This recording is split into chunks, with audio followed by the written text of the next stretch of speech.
Welcome back, everybody. Today we're going to work on another famous physics problem of a mass that is compressed as a spring so that when it's let go, it speeds up until it gets some kinetic energy and then travels some distance in a plane with friction until it comes down to a stop. So it'll be a block of mass m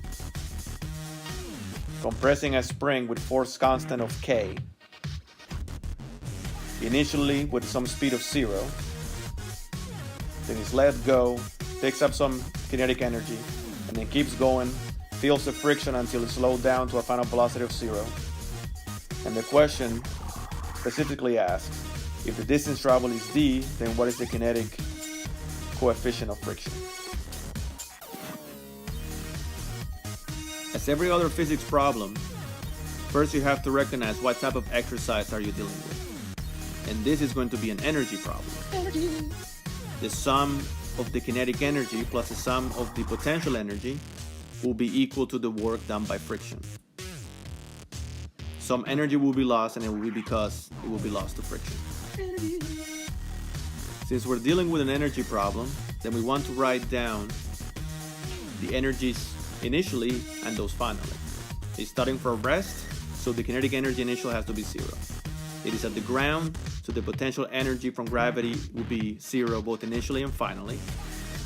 The spring is compressed, so we'll have an elastic energy of k delta x squared over 2. Final kinetic energy will be 0, final potential energy will be 0 for both the gravity and the elastic energy. Since energy will not be completely conserved, because we have friction acting on the system, then we have to find that work done by friction.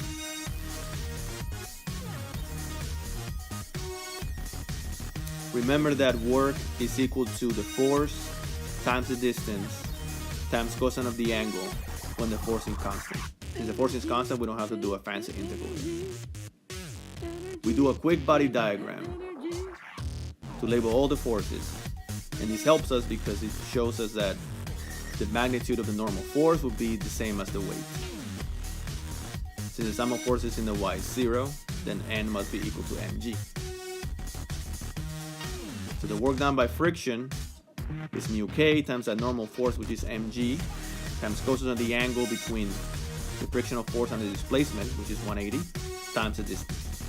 So the work done by the friction will be negative mu k mgd. Now that we have this expression for how much energy we lost from initial to final, then we go back to the original equation.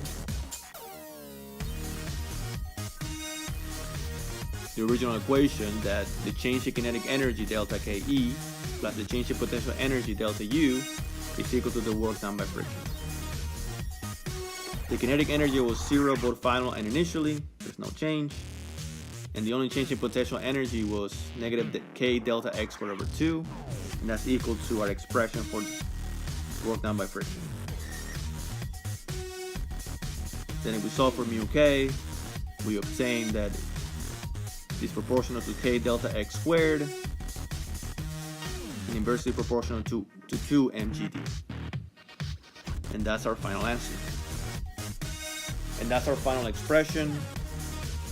Now obviously they could have given you the coefficient of kinetic friction and asked you for one of the other variables in the exercise, but all the steps would have been the same. So to summarize everything that we did. Actually, before I summarize, I should mention, you could have done this exercise by doing F equals ma and setting up body diagrams at different points when it feels different forces, and then do kinematics, but the problem would have been much more difficult. So to summarize, we found out that it was an energy problem, that the change in kinetic energy plus the change in potential energy would be equal to the work done by friction, which we know the work done by friction should be negative, since we're not going to gain energy at the end. I write down the expressions for the initial energies, all the types. I find what the work done by friction is. I plug it into my equation and I solve for whatever I need.